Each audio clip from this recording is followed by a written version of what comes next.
Hey guys, here is the Whiskey Devil again. This time we are at the Falstaff Bar and Spirits Festival, and of course we are going to interview some whiskey guys and girls. Come on, let's do it. And here I am with Claire Tesh, and yeah, tell me what you are bringing to us today. So hi, I work for Angus Dundee. So we have two distilleries in Scotland, Tomintoul and Glencadam. We also have a heavily peated Speyside malt, Old Ballantrae as well. So the Glencadam is from the Highlands, so it's northeast of Scotland, and Tomintoul is from Speyside, so it's on the same estate as like Glenlivet and Tanneville and those kind of places. So it's right in the heart of Speyside. So we have one Speyside, one Highlands. Yeah. That's good. So then let's start with a personal question. Which one is your favorite? It's so difficult to answer that one. I think more so would be what one do you drink the most, I think is a better question for me. And it's the 10 years old Glencadam. I love it. It's this one is 100% bourbon. It's really crisp, light and fresh. For me it's similar to drinking like a dry white wine in that the kind of finish goes very dry and crumbles kind of away. But I really like that. This is my like summer whiskey dram, which I think in summer is when I tend to drink less whiskey. But for me, after drinking a lot of Glencadam this summer, it's now my summer dram. I love it.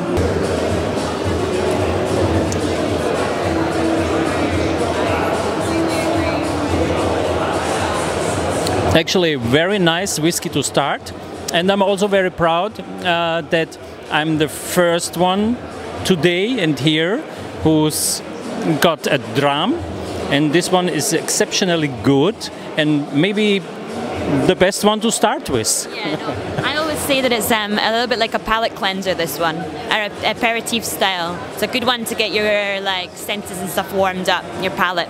Yeah. Can you tell us what your favorite whiskey pairing would be? Oh, okay. Yeah, I love, to be honest, I'm a massive fan of whiskey and food as well. Eating and drinking are my two favourite things, so nice to combine them. To be honest, the Glencadam 10 again, but I told you it's my favourite one to drink. This one with like some smoked salmon works really, really well. Or some like Parmesan cheese or some dry and salty cheese works really well with it as well. I'm a massive fan of cheese and whiskey. Cheese in general, and whiskey. Well, she will not be the only one that I asked this question, and we are going to look forward what the others have to say. It all depends on the whiskey really, because I also like to cook with whiskey. So let's say it's a mild peated, then that would go fantastic with scallops, and I would cook with the whiskey in the scallops and then drink the whiskey with the scallops. If it's a heavier Highland spicy single malt, a bit like the Mac Warrior, then I would go for chocolate, and that would go really well, you know, with either a ganache-filled chocolate cake or a really dark chocolate mousse. Well, our single malts, I don't know if your people listening have tried this, but if you try with chocolate, and you need high quality chocolate, you know, proper chocolate, which you make in Austria, and then you put the chocolate in your mouth, and then with the whiskey, and let them come together in the mouth for maybe 10-20 seconds, it's incredible. But it has to be great whiskey, and it has to be great chocolate, but that's a really good combination. What would I pair with a whiskey? I would say I love a cigar with a whiskey, but I also like soft meats, like pâtés and things like that. Just pâtés and biscuits, just something to nibble that's got a little bit of its own flavours coming in there as well. Something like the triple distilled, it'd be something, yeah, like a pâté, but one that's got a little bit of smoke to it, possibly, just to add everything together. I do like whiskey and chocolate, and actually I just met the guys from the chocolate guys down the end. They're in the corner. Yeah, so I haven't tried that yet, but I'd love to do a pairing with them. And then in Australia we also do whiskey and cheese pairings with some retailers there.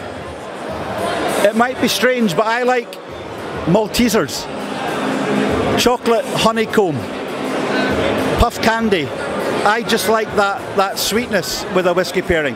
Now, maybe I've got a sweet tooth, but it's just that, you know, you drink a whiskey, you bite into something hard, you bite into something that you can chew a wee bit, and then you go back to the whiskey. So it's about different textures on the palate and different flavours as well. Might be different, but hey, Maltesers, try it. It's well worth it. Maltesers? Really? Okay, I tried it out with Wolfburn and a bunch of other whiskies. It was not bad, but in the end, I tried it with Compass Box Hedonism. So now I know why they call it hedonism. With this whiskey, you take one of these little Maltesers balls, you let it melt on your tongue, don't swallow it whole. Then, when there is something left on your tongue, you take a sip of the hedonism whiskey and let it for a few seconds stay on your tongue, and there is a taste explosion. It's unbelievable. You should really try it. So thanks to Mark Westmoreland for the tip. And yeah, in the end we did see it's all about chocolate and whiskey, but also salmon, soft meat, scallops, cheese, yeah, they named it a few times, and of course cigars. So a good whiskey pairing is something most of them like too, so you should try it too. And yeah, that was it for this time, and in a few days I will release the other interviews from the Bar and Spirits Festival in Vienna. So see you.